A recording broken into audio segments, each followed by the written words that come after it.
Hey everybody, Zach Britton here, and I'm gonna come at you with another video on multifamily real estate investing. This particular one, we're talking about how to structure the deal. There are 4 ways to structure a deal. We're gonna go through 3 in detail real quick because the other one is just you yourself, you got a bag of cash, you're just gonna go buy it yourself, good for you.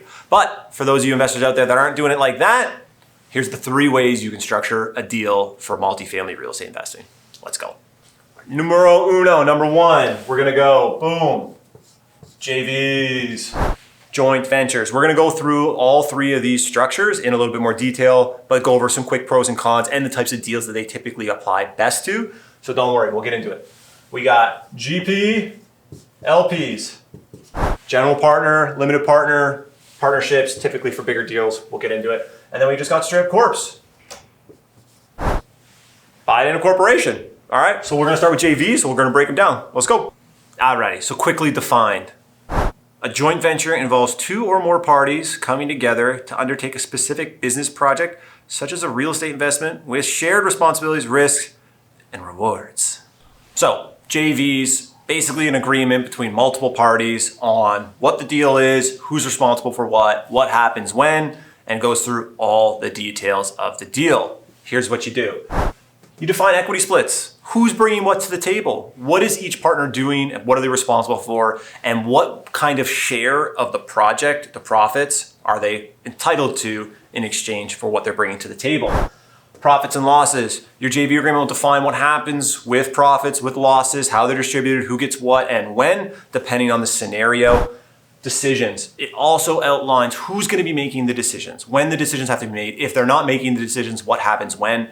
A lot of a joint venture agreement is what happens if, what happens when, and how things need to be accounted for and actually actioned on. Really, really important to be very clear in your JV agreements. And it'll define your exit strategy. Listen, things happen. People's life change, death, divorce, moving for work, financial distress, things happen. So it'll outline what happens if things are going well, what happens if things are going poorly, what happens if unforeseen events happen, who needs to take responsibility, and what exactly needs to get done. I know this is very vague, but JV agreements are very specific to the property, the asset, and the investors that are involved, and everybody's situation is different. So seek legal advice on all of this. This is not legal advice. This is not any sort of investing advice. This is just defining what components are typically involved in a JV. Now, let's share a little bit more about what types of deals and scenarios we find JVs most applicable for. So, depending on how you're structuring your deals, JVs can be super powerful. They're typically the most straightforward. Usually, they're best for when there's only a few people involved and the deal's pretty straightforward. If you're into a more complicated deal or a little bit larger deal, there may be better structures for you. But in our experience, smaller or more straightforward deals, or even more complicated deals with partners that you have a really good relationship and a very clear understanding with, JVs can still be super, super effective. So we like them for people we've already done business with that we have a clear understanding, no matter the size of the deal. We like them for smaller deals, or we like them for bigger deals where there's only 1 or 2 people involved, to keep it really straightforward and simple. There are more pros and cons for these types of deal structures depending on your lending, depending on your corporate structure, depending on how complicated the asset is. But for the purpose of this video, we'll keep it at this level. General partner, limited partnerships, GPs, LPs, 2 different sides. General partners. These are your active partners. These are the people that are involved in making decisions in the day-to-day operations of the asset. That's what we are. Right? Limited partners, these people are typically limited liability to their investment in the asset and do not have involvement in the day-to-day operations, sometimes referred to as silent partners, but again, limited partners, less involved and less liability associated with their exposure to the performance of the asset. Now, let's go through kind of some roles and responsibilities, pros and cons, and the types of deals that these are applicable for. So one thing that we're not going to get into for this video is the financing implications for the different structures for structuring a deal, because there are a lot, and it is a big deciding factor on whether you should do a JV, GPLP, a corporation, or just straight up buy it yourself. There is a lot of tax and a lot of financing implications for that. We're going to get more into detail on that in another video, but specifically for this, just a clear understanding of what they are and generally how they work and what type of deals they apply to. So if you're looking at deals as an investor, you're considering getting in this space, you have an idea of which one of these you should really focus on for the type of deal that you're after.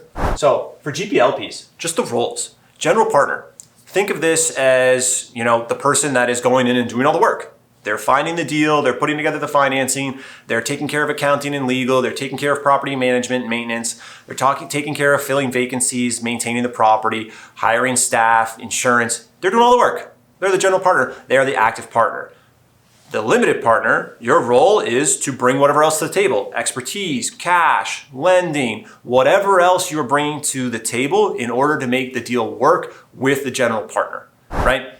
Next up, your distributions. Distributions are going to be decided and determined in the GP/LP documents stating who's going to get what and when. Generally speaking, general partners will get their money last, but the limited partners will get their cash distributions monthly, quarterly, or annually from the cash flow until they're paid back. And then maybe they get a top up once you get your refinance to get all your money back as the general partner, or sorry, as the limited partner, depending on how you structure the deal, right? Cash distributions, those are determined in the actual legal agreements that you sign before you close on the deal. Next up, liability. There's a big benefit for the partners that are on the limited side. General partners have unlimited liability for the asset and the deal. Somebody needs to be on the hook and take care of business if things are going sideways. Somebody has to be responsible for everything. General partners are going to take on that liability. A big benefit for the limited partners is they are only limited to what they have invested in the partnership. If you got 100 grand in an LP, or as an LP in a project, you can only lose up to the 100 grand. Now, as an investor, rule number one, ladies and gentlemen, don't lose money. That's not our plan, but a big benefit for the limited partners is they are limited to their liability and exposure of risk for the actual project, right? Now, let's talk real quickly about which types of deals that these typically apply for. Now, GP/LPs, typically a little bit longer to set up, significantly more expensive than just straight up corporations or joint venture agreements. We do not agree with handshake deals. So just whatever you decide, please put something in writing. This isn't legal advice, this isn't accounting advice, this isn't investing advice, but please, as an investor, just put it in writing.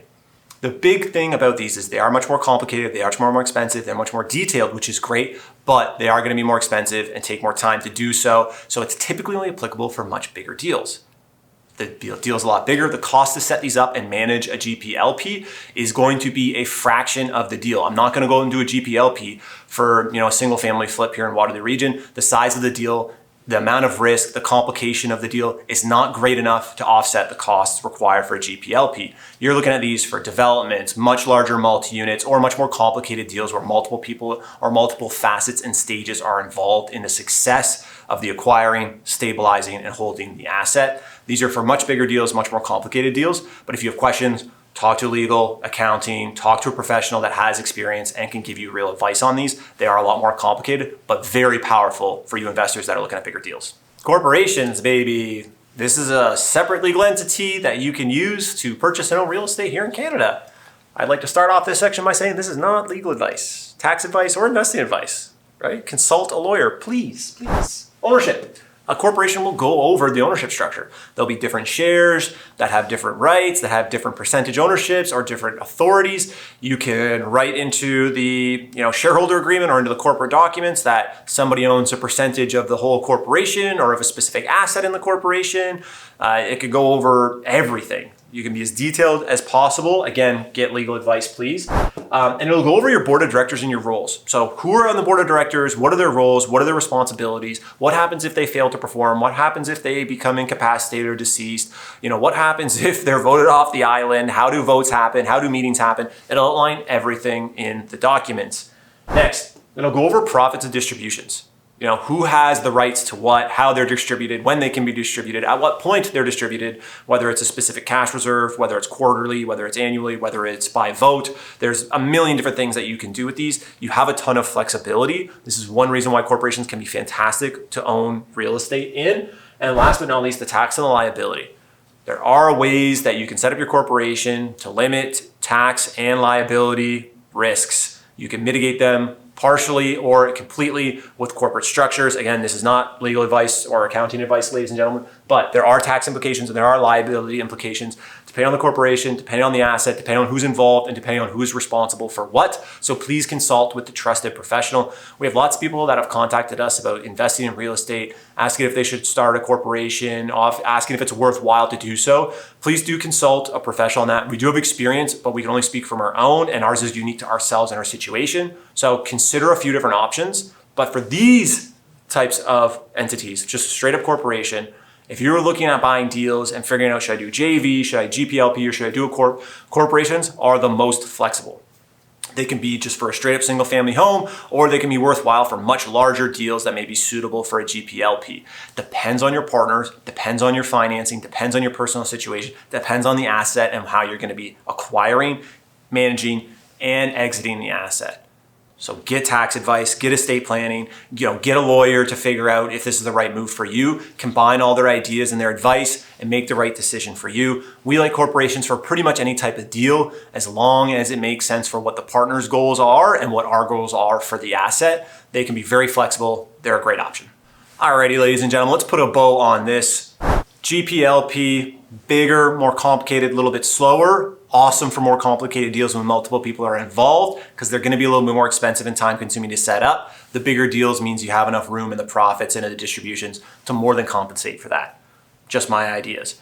Next up, JVs, super flexible. They're great for smaller deals. They're great for bigger deals, especially with trusted partners that you already have relationships and experience with. Corporations, very similar. A little bit more tricky to set up, a lot more flexibility and a lot more options in corporations as well, but they are a great option for pretty much any type of deal, depending on your corporate structure, your financing, your cash position, and the tax and legal liabilities that you and your investors or your partners are willing to take on. So please consult legal and tax professionals, other investors that are licensed professionals that can give you legal advice on this. But there are a million ways to cut up a deal and structure it. Make sure you consider all your options and make the decision that's best for you. Until next time, if you got some value from this video, smash the like button, drop us a comment if you have specific questions, or email us directly if you'd like to get in touch. Be happy to answer any questions or concerns and chop it up. We always want to talk real estate investing, but until next time, see you soon.